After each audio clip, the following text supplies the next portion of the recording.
Kerry. And you ever get the feeling that this is one of these moments? He's standing over it as if he's going for the goal. DJ blasts it into the back of the Offaly net.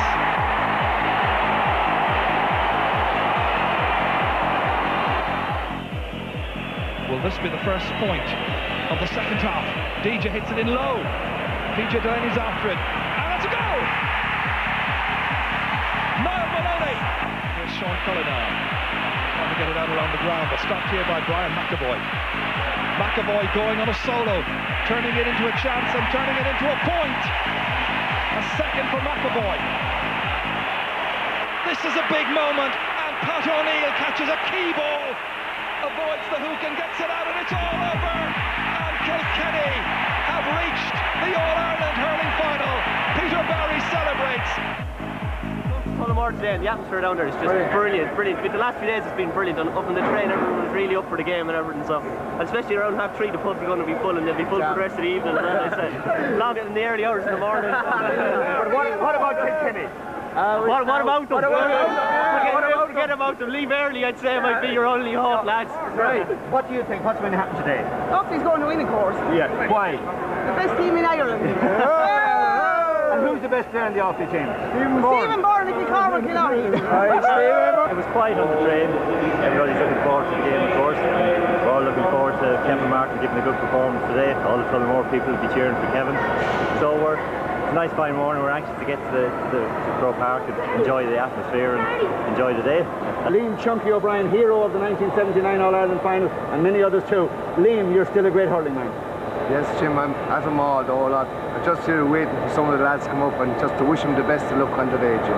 What sort of memories does it bring back, Liam? Oh, great. I see the other side of it now, Jim. The excitement is building now, Jim, and just wish them all the best of luck, and I hope it's a good game. And the day is good, Jim, and everything has to go right. Yes, that's the situation. And Jim Carney meeting some of the supporters. Hurlers depart for Croke Park from the centre of the square here in Borough, County Offaly. But this morning, new manager Michael Bond has broken with tradition.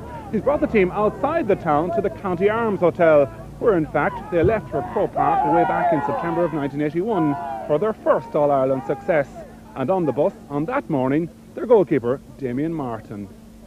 The atmosphere, I'd say it wasn't quite certainly as hyped up as it is now. And perhaps the reason was that everybody was so pleased that we were in an All-Ireland.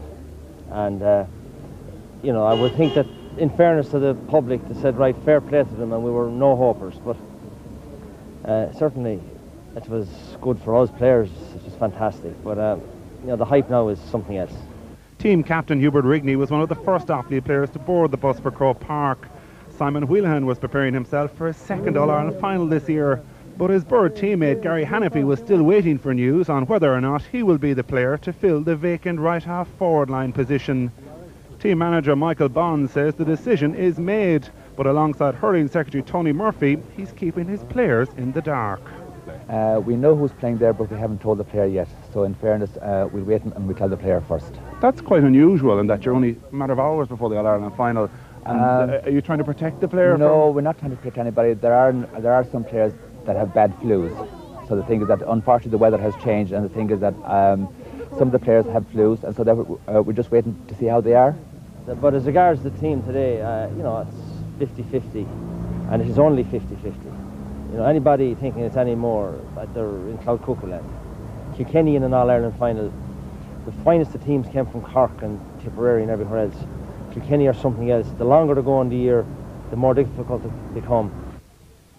I've been involved in lots of competitive games down the years. I'm certainly looking forward to it. As I said before, I'm very proud to be a part of this Offaly setup, and they're a wonderful bunch of lads, and hopefully at the end of the day that they'll win.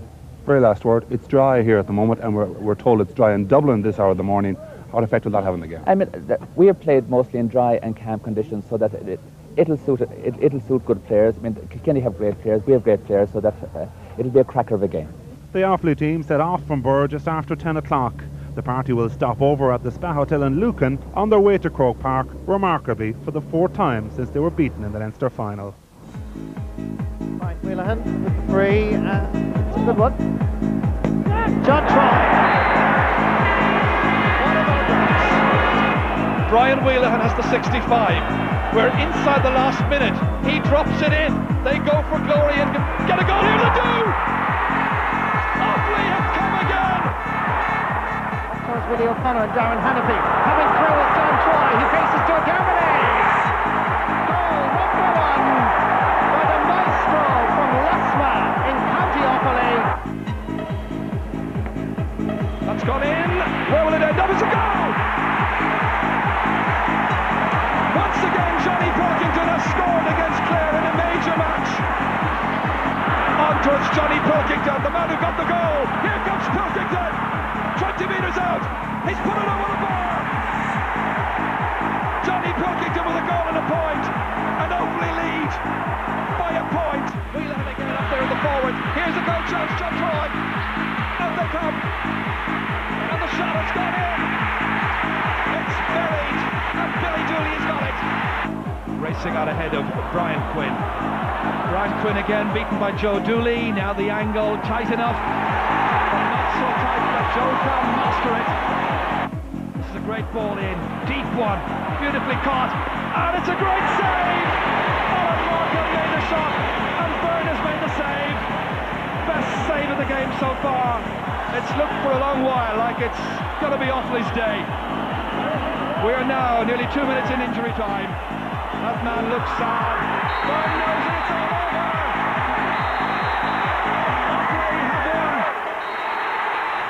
won. There's a wonderful atmosphere outside Croke Park in brilliant sunshine. And Anthony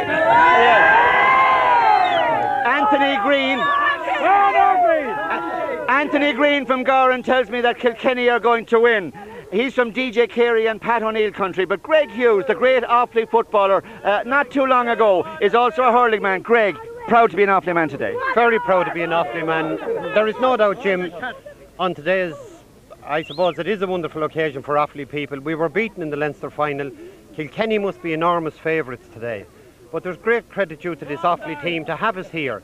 It's a great day for Offaly, and I think those Offaly lads will give a great account of themselves. And what about...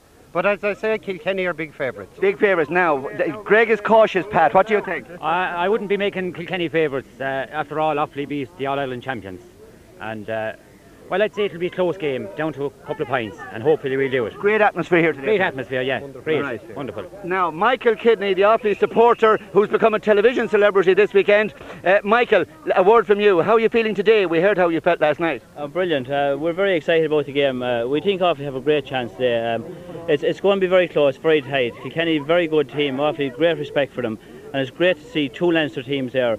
After all the talk about Munster hurling, just put Leinster back in the map.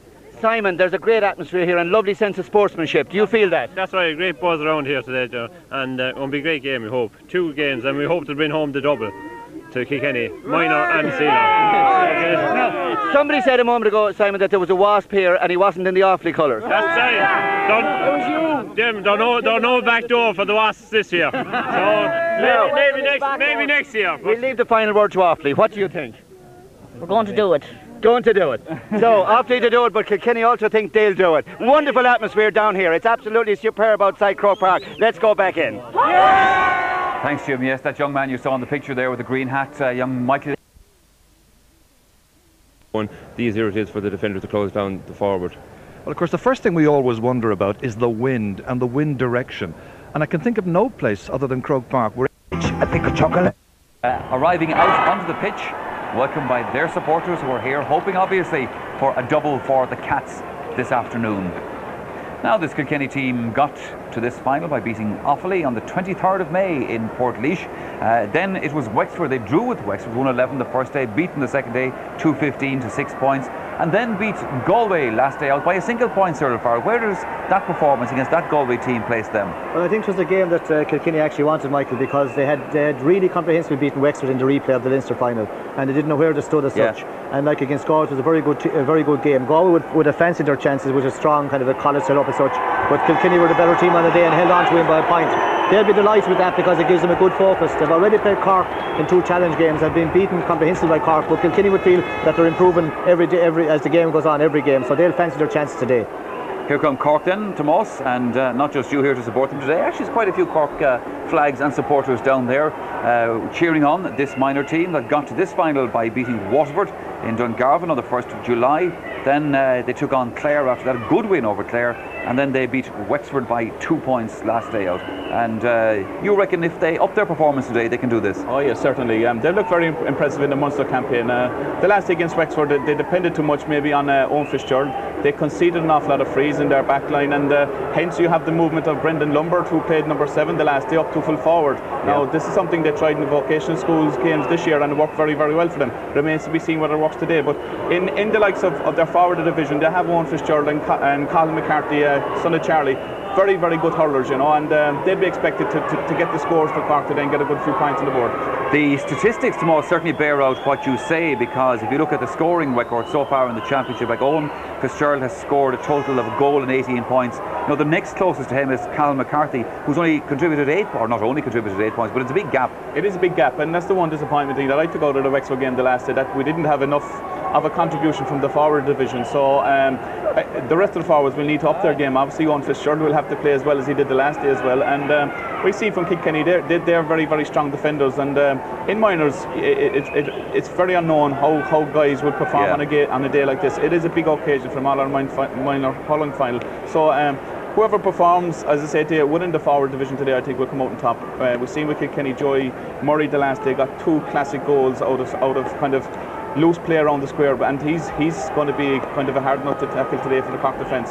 So hopefully Cork will come out on top. We saw the aforementioned Owen Fitzgerald there a moment ago. Also Garrod Clear, corner forward on the Kilkenny team. There's our full forward, Kieran Rafter. So looking at Kilkenny, I suppose, you know, the same way Kevin Power has been doing the majority of scoring, obviously taking frees and so forth as well. But Joey Murray, for example, has scored 4 goals and 8 points so far in the championship. There's a better spread of scores on the Kilkenny line out so far than there has been on the Cork. Like young Fitzgerald has been in the Cork one, whereas you have Power, Murray, Rafter, Wedger. There's a better spread in it. Now, talking about Joey Murray, he goes into the game, Michael, under a cloud because he got a bad enough hand injury last Tuesday night in training. Now they're probably going to play him, and but he wouldn't be perfect as such, and if he's not right, he'd be a very, very big loss to that Kilkenny team. Right, well, George Elvin, the referee you saw a moment ago there, performing the toss in the middle of the field. We'll see which way they're actually playing. Just in the jerseys there, Tomas, a little bit of a breeze. We talked about this earlier on. It's quite fresh. It is a very strong breeze. Seems to be blowing down into the canal end below, and I suppose again you have the same thing about if you win the toss, what way do you do? Do you play with the wind, or do you defend against them in the first half? To me, I'd like to defend it and go out maybe second half, trying to hold Kilkenny in the first half and see can we go in a half time, maybe with a lead, or if we're not too far behind. Yeah, we've seen this situation actually, Cyril, in championship matches here at Croke Park already this year, both the hurling and the football. You know, strong wins, leads needing to be built up and then defended. Yeah, well, both. It's funny. Counties have certain counties have ways of doing that, Michael. Like Cork, Tomas's county, and Kilkenny. Usually, if they win the toss, it's strong. They're going to go against us, whereas other counties go with it. Now, if you have the breeze, you have to well up at half time. Like the psychological win at half time, only a few points up. Like you have to play twice as good the second half. So again, it's the old cliche.